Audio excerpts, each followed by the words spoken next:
How's it going, everyone? It's Sam. Cardano just finished up with one of the largest events of the year, the Cardano Summit.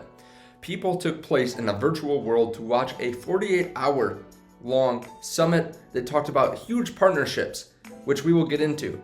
However, the price fell from about $2.45 all the way down to $2.09 at the time of this recording, about a 15% drop. Now, what is happening with Cardano? What is the problem with Cardano? We're going to talk about that here today. We're going to get into some of the nitty-gritty details about the summit and talk about some stuff that's happening outside of Cardano that is definitely impacting it. So if you guys like this kind of stuff, please hit the like button, please hit subscribe so you can join us along the journey. We're so close to 150,000 subscribers, that would be awesome. Now, I do want to say one of the things that makes crypto appealing to a lot of people is the fact that you can actually get yield on it, and it helps even out some of the downs, right? Cardano is down 15%, but getting a yield definitely helps. That's where today's sponsor, BlockFi, comes in. They're a partner of the channel. I have money over there. This is my account there. I get interest every single month from BlockFi. With about $11,000 in it, you can see that I got interest of about $112 this month. And you can see that you actually get 8% on your stablecoin. So the interesting thing about this is if you want to put part of your emergency fund in there, it can actually work for you and double in about 9 years. Now, there is a link underneath the video. They give you a bonus when you sign up and deposit, and they give you an interest rate. A lot of people go in there for the stablecoin and then diversify. As you can see, I actually don't have any stablecoin right now. All mine is in Bitcoin and Ethereum because they do pay interest rates on those too. Definitely check them out underneath the video. So what is happening with Cardano right now? Well, they actually announced a lot of big partnerships. I actually want to play this video. This is a little wrap up of the summit and all the big partnerships that they announced. I'm just going to play this for you real quick, and then we'll move on from there into what is happening with them. What is the problem with them? We've announced major partnerships with Fortune 250 company Dish and Boost Mobile. We revealed partnerships with Chainlink and with Aquant, adding new capabilities to Atala Prism. We announced collaborations with Rival Esports and with Veritree, and we've shared details on a brand new $6 million investment fund for Africa. We also announced that Coty will serve as the official issuer of Deged, a new stablecoin for Cardano, and a partnership with Oasis to open up funding for developing nations. We also met UBX, one of the first regulated institutions to operate a public stake pool, not only in the Philippines, but in the world. And we looked ahead with keynotes from Charles and the Input-Output executive team, plus the leadership of Emergo and the Cardano Foundation. We talked about Project Catalyst and the DCF, two of the key elements helping shape our future growth. We announced the UTXO Alliance, an important new industry collaboration to drive innovation within the ecosystem. And we talked about our commitment to research and working with leading academic institutions. We also looked at certification and app stores, Marlow and Glow, sidechains, light wallets, Mithril, stablecoins, Hydra and Babel fees, just a few of the innovations around the corner to keep building the world's leading blockchain platform. So they just went through a lot of different partnerships, a lot of big news. These are partnerships that are going to help propel them forward and grow their ecosystem very quickly.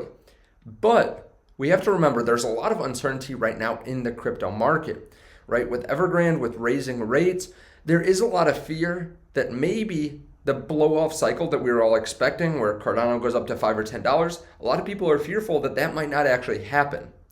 That's where we're sitting right now. However, if we take a look a little bit deeper, we can see some interesting things happening. For example, we have El Salvador, and 1/3 of their population is actively using the Bitcoin wallet. Now, one thing that a lot of people have been saying is maybe this is just because they want their $25 of free Bitcoin and then they're selling it.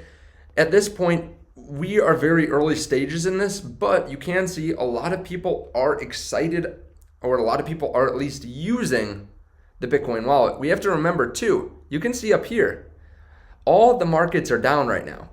This is not a time where everything else is bullish and crypto is just falling down. Everything is taking a step back. The higher multiple stocks are selling off. But again, we have a country using Bitcoin. We also have cities, Miami coin, generating 2K per every 10 minutes. So this is something that is fascinating to watch, because Miami is about the Bitcoin capital of America at this point. You can see that Miami coin owners, or Miami coin miners, get 70% of the money to earn rewards in stacks and Bitcoin. However, the other 30% actually goes to the city. So it goes straight to the revenue. And at this point, it's accounting for about 2K every 10 minutes. That's about 300K a day. That's a huge amount. You can't actually spend it as currency in the city though. So this is something that we have in the US. Federal law prohibits cities from creating their own currencies. However, this will most likely be used to get discounts, maybe as some way to get into things for free. You can't actually use it as currency, but it might be something like a social token, right? It's something that they really need to flesh out a little bit more and be more clear on in the future. I think they did get a little bit ahead of themselves, but it shows you that even in the US, there can be tokens like this that are sold or actually produced by cities. They're put on by cities. In addition to that, we have Twitter that is now allowing Bitcoin tipping. It's the first social platform to embrace this kind of tipping, and you can actually send Bitcoin in seconds. I've seen demonstrations of this. You can send and receive Bitcoin in seconds, and it's very quick and very cheap. So this is fascinating because you don't have to get a lot of the nitty-gritty information from people to send them money now. It's very easy with most people having access to Twitter. We also have this coming out just today. 62% of institutions to start investing in crypto within a year. So as many as 62% of global investors with zero exposure to cryptocurrencies like Bitcoin said they expect to invest in these for the first time within the next year. This was a survey of 50 wealth managers and 50 institutional investors. We have to realize that there is a lot of institutional money that's kind of sitting on the sidelines waiting for a time to buy in. Yesterday, I went over a report that was just released talking about what cryptocurrencies investors, big investors, institutional investors are buying. It was Bitcoin, Ethereum, Solana, Cardano, a little bit of XRP a couple weeks ago. So we can see that Cardano is one of those cryptos that they're buying into. So what is the point of all this, right? What's the point of this? Well, a lot of big institutions, cities, countries, companies are betting on this crypto space increasing. They're expecting this to expand. We have companies that we know have been buying cryptos recently, like Ethereum, just to buy NFTs. So a lot of people are betting on crypto, and this is going to be important to remember because we have to remember too, September is one of the worst months for crypto. So it's easy to get jaded. It's easy to get negative on crypto. But as we can see over time, this has been one of the worst months. Right now, Bitcoin's down about 15%.